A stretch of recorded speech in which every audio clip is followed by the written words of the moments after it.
but my role here is I'm the manager and the registrar of the crematorium.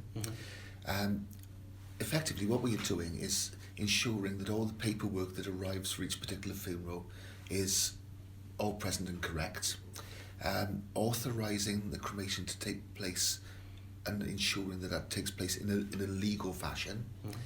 I suppose the other important thing that we do is to ensure that the chapel service takes place without any flaw or impediment.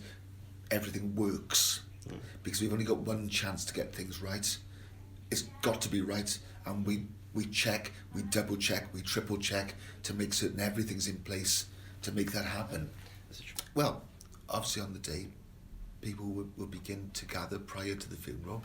Once the curtain closes, and the people that have left the chapel, they go to see the funeral flowers and so on. The coffin is immediately removed into the committal room, which is behind the chapel. Curtains are opened again, and usually within 10 minutes or so, the body is placed in a cremator for cremation. It tends to be a very quick turnaround. I see.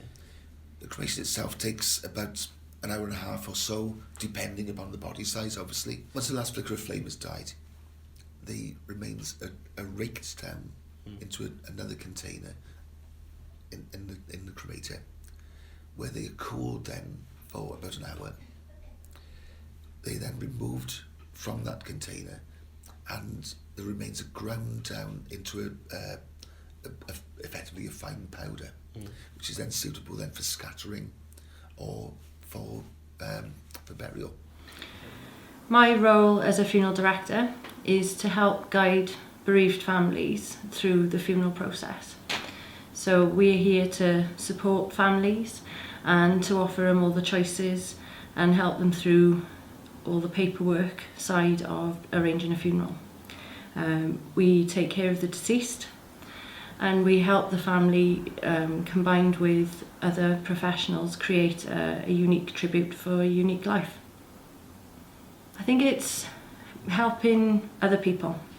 It's what makes me keep to my job. I can't imagine doing anything else. I feel that I've got a lot of empathy with people, and to help support people through the worst time in their lives is very rewarding, and helping to care for someone is the last thing you can do for somebody.